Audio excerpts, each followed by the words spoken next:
Orang yang takut mati itu sudah mati sebelum mati. Makanya jangan pernah takut mati. Kematian itu bukan urusan kita. Kita tidak dilibatkan oleh Tuhan untuk menentukan cara mati kita. Dan kita tidak akan dikasih tahu oleh Tuhan di negeri mana kita akan mati. Wahai kekasih, sampaikan suara ini. Tangis rindu ingin seperti dirimu.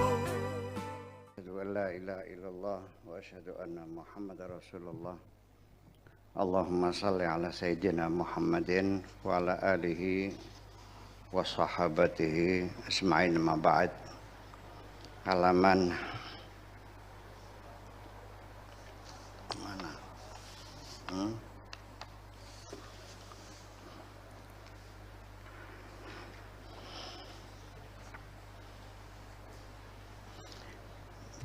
Inna Allah azza wa jalla yastahi an yuhasiba al-mutawarri'ina min ibadihi fi dunya. Alaika bil wara'i, terapkan hidup wirai. Hiduplah secara wirai, artinya berhati-hati.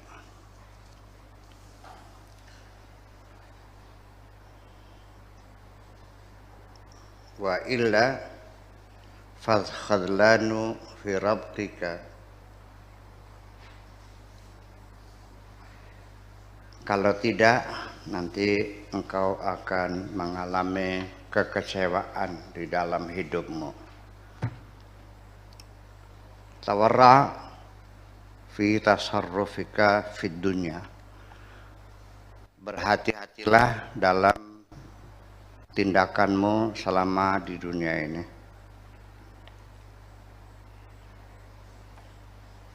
Wa illa, kalau tidak, inqalabat syahwatuka hasaratin fid dunya wal akhirah, kalau tidak berhati-hati maka akan terbalik, syahwat nafsumu akan menjadi sumber kekecewaan di dunia dan di akhirat. Ad-dunya darun nar wa dirham,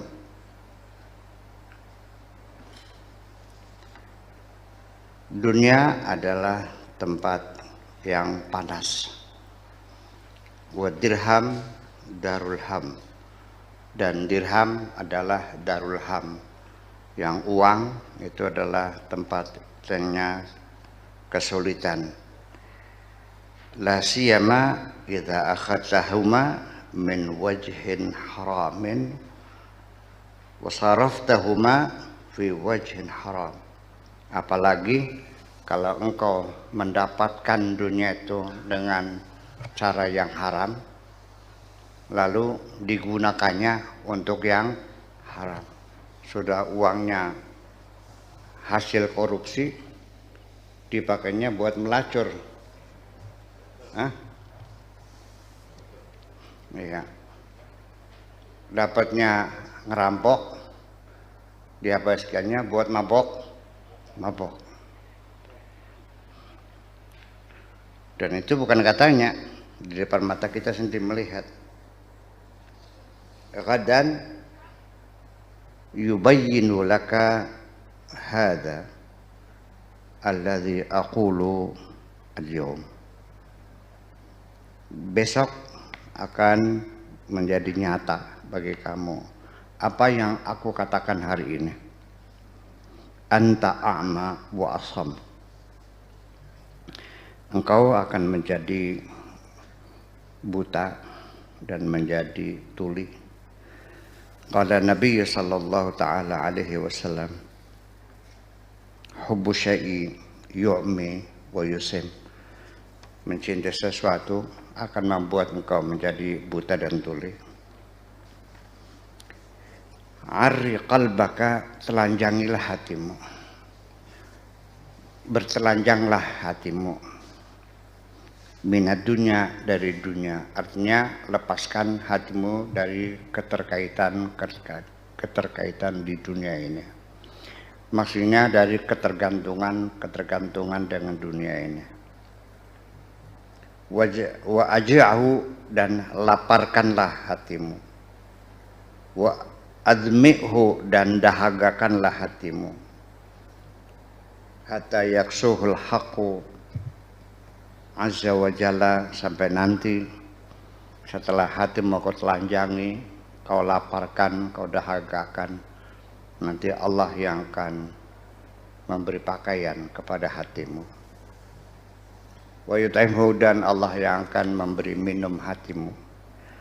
Wa yusqihi, dan Allah yang akan memberi minum hatimu. Allah yang akan memberi makan hatimu, dan Allah yang akan memberi minum hatimu. Salim zahiraka wa batinaka ilaih. Serahkan, pasrahkan lahirmu dan batinmu kepada Allah. Wala tudabbir, tidak usah melakukan perencanaan, nggak usah memprogram, nggak usah berencana. Ya, duduk yang manis saja. Bal takunu huwa bila anta, tetapi engkau adalah dia tanpa engkau. Kun abadan sukaria, jadilah engkau seorang pekerja keras. Lianna dunya darul amal, karena dunia ini adalah tempat bekerja. Wal akhirah darul ujrah, akhirat adalah tempat menerima bayaran. Darul ata, tempat memberi. Darul mauhibah, tempat penganugerahan. Hadha huwa al-ghalib. Hadha huwa al-aghlab, inilah yang terjadi umumnya seperti itu. Fi haqqis salihin, bagi orang-orang yang saleh. Wa amma nadir minhum, adapun yang terjadi jarang, adapun yang sangat jarang terjadi di antara mereka. Man yukhrijuhu minal amal fid dunya, orang yang oleh Allah dibebaskan dari tugas bekerja. Artinya tidak diberi pekerjaan apapun oleh Allah, dibebas tugaskan oleh Allah. Fid dunya, di dunia ini. Tidak usah kasab, tidak usah usaha. Wa yamunnu alaihi wa yarhamuhu, tapi Allah memberikan anugerah kepada dia dan Allah juga menyayangi dia. Wa yu'ajjilu lahu raha, dan Allah juga memberikan dia untuk beristirahat saja, ya, qabla majil akhirah, sebelum masuk ke dalam alam akhirat. Yaktasiru minhu biada'il faraid, cukup hanya melakukan tugas yang fardu-fardu saja. Wa yurihuhu minan nawafil, artinya sudah istirahat saja, nggak usah repot melakukan yang sunnah-sunnah, yang wajib saja. Assalamualaikum, pemangkat mana?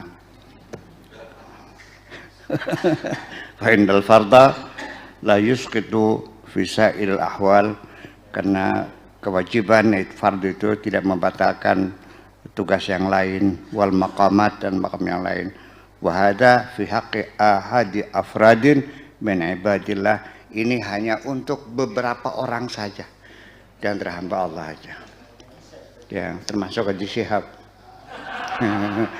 Cukup gada-gada duit akeh, ya, coba kalau gitu ya. Wa huwa nadirun min kulli nadirin, itu jarang dari yang jarang. Di sini saya ingin menjelaskan bertelanjang bulat di hadapan Allah sebagaimana caranya. Artinya tidak ada keterkaitan, tidak ada ketergantungan. Sementara kita ketika masih memakai logika, ketika muncul keinginan apapun, itu selalu kita digiring oleh logika kita masuk dalam wilayah kausalita. Nanti dananya dari mana, betul nggak? Nantinya selain bagaimana? Sumbernya dari mana? Nantinya ada hambatan enggak? Seperti begitu. Jadi kalau orang sudah telanjang bulat ya apa adanya itulah. Pokoknya aku maunya apel ya sudah bilang apel aja, apel gitu aja. Tidak mikir bagaimana caranya, pokoknya aku maunya ini, selesai. Allah Maha Kuasa, Allah bisa apa saja bisa. Walahum ma yad'un, tinggal mereka panggil aja apa saja. Walahum ma yad'un. Salamun qaulan mir rabbir rahim. Jadi gini, ini cerita orang di surga itu dalam surat Yasin ya. Walahum, dan bagi mereka ma yad'un, apapun yang mereka inginkan tinggal panggil aja. Habis makan apel datang apelnya. Rambutan. Ini satu gambaran seperti itu. Sebetulnya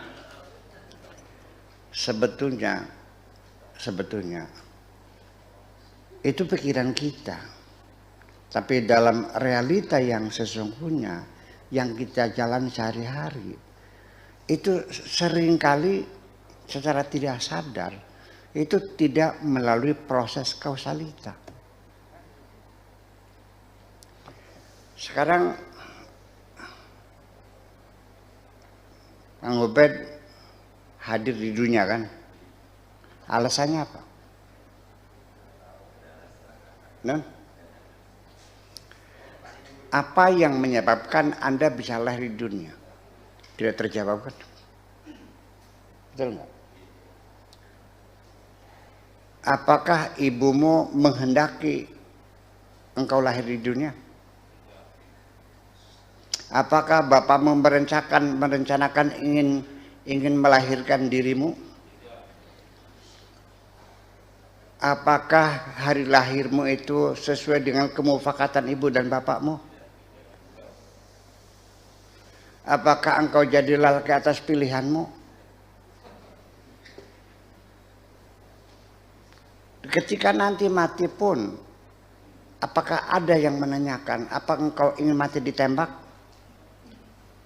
Atau mati tenggelam di lautan? Atau juga memilih pengen mati hari apa? Enggak kan?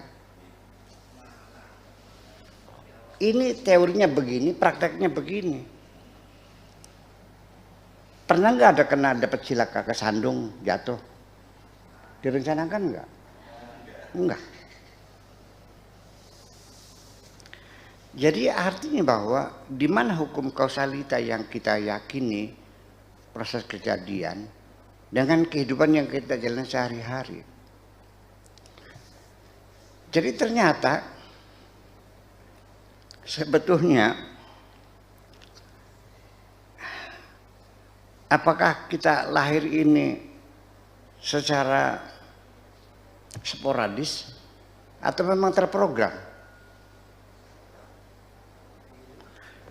Ini pertanyaan besar sesungguhnya. Jadi sesungguhnya yang semacam ini yang dituntut oleh Allah Subhanahu wa taala itu adalah jalani hidup ini. Apapun yang terjadi, terima saja. Apapun yang terjadi, diberi apa saja, terima saja. Dikasih penyakit ya jalani saja. Ya. Jadi tugas kita hanya suruh berhati-hati. Wiro itu sebetulnya bukan hanya berhati-hati ya. Ekstra hati-hati ya. Artinya begini. Zuhud dengan biroi. Zuhud ini artinya pola hidup sederhana. Ini yang akan membuat hidup kita menjadi nyaman di dunia ini. Wiro itu berhati-hati, bukan hanya sekedar cukup, tapi yang kira-kira layak, pantas, ya kan gitu. Tidak berlebihan. Begini, ketika kita mengambil hak kita diberi hak 100, kita ngambilnya kurang dari hak kita 80 saja. Barangkali ada orang yang memerlukan lebih.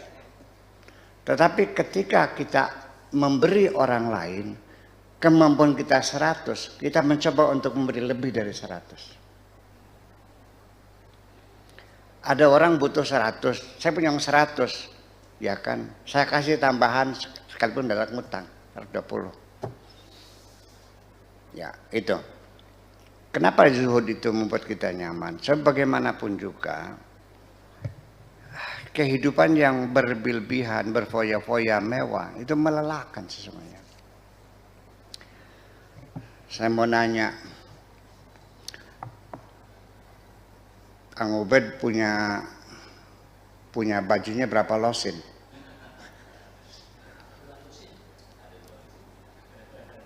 Sebelum losin. Betapa melelahkannya mencuci baju 10 losin. Jadi berapa yang ide? Ya 3 aja lah. 1 dipakai, 1 dicuci, 1 disimpan. Iya. Kan gitu. Yang kering masuk lemari, yang bekasnya dicuci, yang lama dipakai. 3 kan cukup. Bu Yaya punya piring berapa rosin di rumah? Iya. Kenapa enggak 3 aja? Kan nyucinya capek. Rumah semakin besar, ngepelnya capek enggak? Ya kenapa? Artinya bahwa pola hidup sederhana itu membuat kita menjadi nyaman. Masa taman bunga sampai 1 hektar? Yang menikmati siapa? Ya kalau bunga dipen yang paling ya 4x4 lah, ada mawar, ada melati gitu aja. Lah ongkosnya lambatnya berapa biayanya? Jadi artinya bahwa kita hidup berlebih-lebihan itu bukan semakin nyaman. Gitu kira-kira semacam itu. Makan aja. Yang paling enak lauknya itu berapa macam ya? Kalau di Padang apa tuh? Terong. Terong apa? Rendang apa yang apa? Balado. Terong, rendang. Oke. Sampai kita bingung ya. Saya sendiri kalau makan sehari-hari itu juga. Saya begini, ini ada masakan 5. Begitu ada yang paling enak, sudah saya konsentrasi menikmati itu. Yang lain minggir, saya nggak mau terganggu dong, makan ini kok. Itu tipenya lelaki setia seperti itu. Ya, yang lain minggir. Ya, makan rendang, udah rendang aja, yang lain minggir, nikmati aja. Jadi rasanya berhambur-hambur macam itu. Jadi artinya bahwa sekali lagi itu seperti ini adalah hidup pola sederhana. Kemudian memang kita untuk mendapatkan apapun, saya sering katakan bahwa untuk mendapatkan nasi sepiring atau makan 1 kali makan nasi, tempe, sayur asem, tempe, ikan asin, sambal yang kita tiap hari makan, ini adalah hasil yang panjang prosesnya, melibatkan berjuta-juta manusia. Percaya enggak? Yuk kita hitung 1. Nasi dibikinnya dari apa? Beras. Berasnya dari mana? Padi. Yang nanam berapa orang? Dipupuk enggak? yang bikin pupuk berapa juta orang. Tanahnya dipacul enggak? Yang macul berapa orang? Paculnya dibikin dari apa? Pabrik mesinnya berapa orang yang kerja? Mau dituntut semuanya.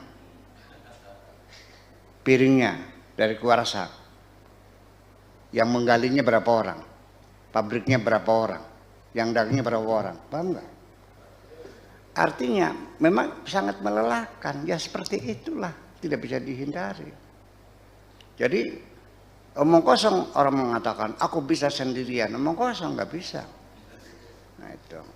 Nah di samping itu ada orang khusus yang sengaja oleh Allah tugas keseharian mencari makan juga dibebaskan, bahkan sampai tugas ibadah pun dibebaskan, dia memberikan kenyamanan sampai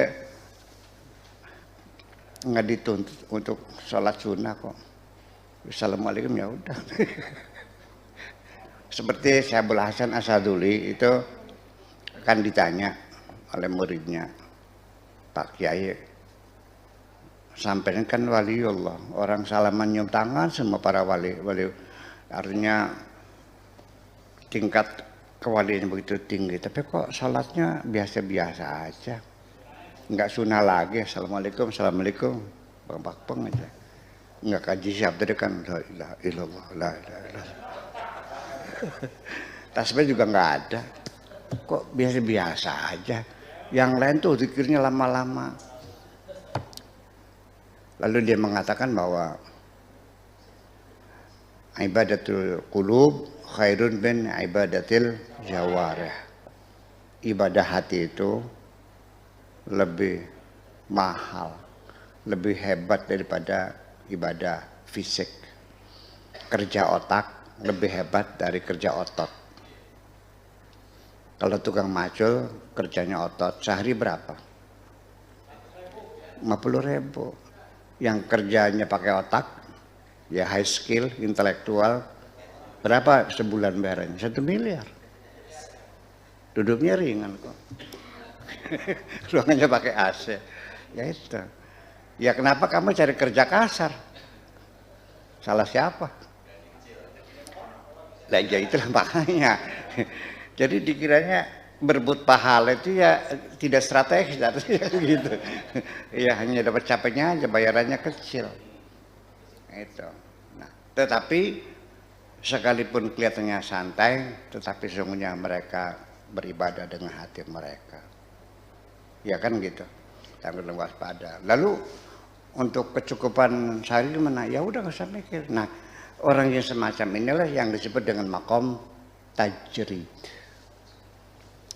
Jadi makom tajrid itu adalah orang yang dibebas tugaskan, nggak usah usaha, duduk manis saja sudah senang.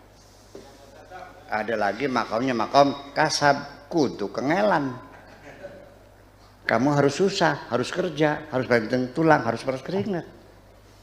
Ada lagi yang penting asal duduk manis saja. Siapa itu? Ya sehari-hari kita melihat ada seorang perempuan datang pagi langsung ke dapur, nyuci piring, ngepel, masak, belanja di pasar, nyebokin anak-anak, nyuci, nyetrika. Siapa itu? Babu. Berapa sebulan bayarannya? Non? 5 juta, 2 juta lah. Tetapi kekasihku datang. Dia centang dengan baju menjawab, mau nyuci piring. Nggak usah, duduk sini aja. Iya, dia mau bikin teh, nggak usah. Dia bikin kopi sini. Bantu, nggak usah duduk sini. Udah duduk aja. Aku lebih seneng kalau duduk kita ngobrol. Iya, tanya datang nggak? Datang. Dia nyuci piring nggak? Enggak. Di situ. Non? Ya, itu.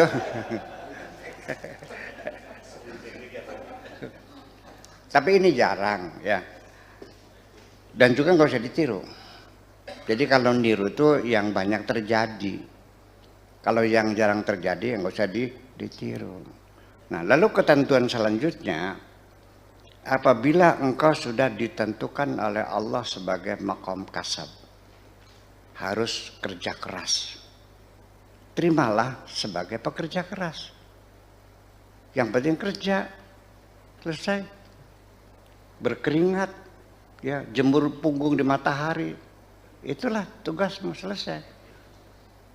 Ya, jangan menghayal ingin kayak ada orang waliullah, ya, atau ya, makam tajrid, enak duduk manis saja, sila aja, duitnya banyak, makanya enak, rumahnya bagus. Ya, akhirnya warungnya ditinggal, tokonya ditinggal, pabriknya ditinggal, beli tasbih, pakai jubah, pakai sorban, pergi ke hutan berzikir, pengen jadi makam tajrid. Akhirnya pabriknya bubar, jadi walinya wali dalban. Betul nggak? Ada yang sudah ditentukan Allah jadi makamnya makam tajrid. Kamu jadi kiai, ngurusin umat, yang penting ngaji. Nanti rezekimu lancar, badanmu sehat, makanmu lahap, tidurmu lelap, sudah ngurus santri. Dia ambisius pengen jadi bupati. Ditinggal pesantrennya. Santrinya bubar. Selesai bupati ditangkap.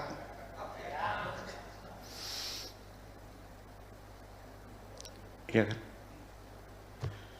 Jadi artinya pokoknya SK yang Allah turunkan padamu, terima, alhamdulillah, sami'na wa ta'na, jalani.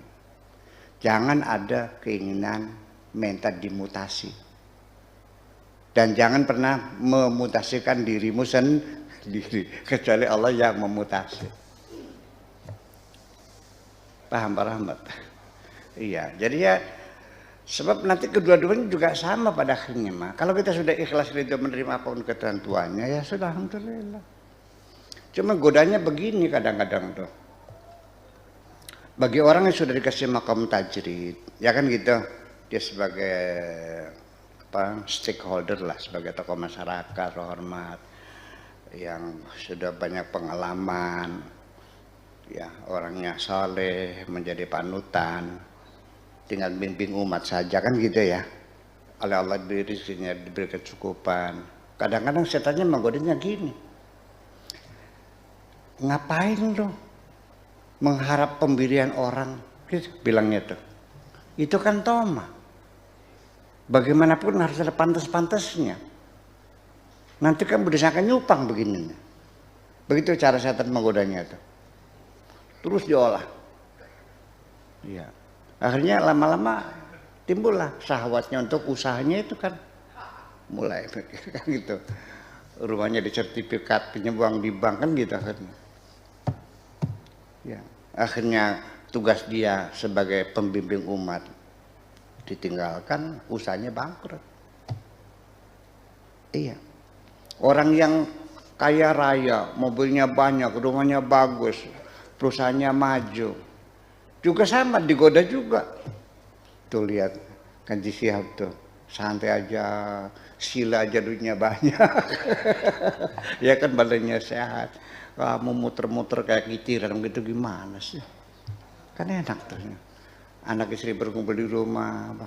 Kamu Jakarta, Surabaya, Semarang, ya, Singapura, Tokyo, London, ketemu sama istri 3 bulan sekali, mau tamat dan cari duit. Di mana enaknya?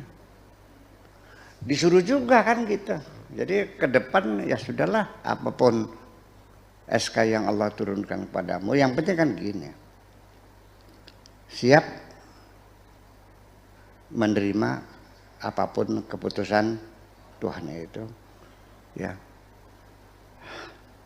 Tetapi ada hal yang aneh nih, ketika saya mengajak teman-teman untuk pasrah suka terima, awalnya tidak ada penolakan terhadap apapun keputusan Tuhan, siap dijadikan apa saja, siap keberatan, ada nyongannya. Ya tapi kan Hanya saja, namun demikian, ya tapi kan kenapa kita menghadapi kesulitan untuk mengatakan terserah Allah saja? Ini kita mau diuji gimana kita. Oke. Sekarang ini Pak Haji Udin udah pensiun ya.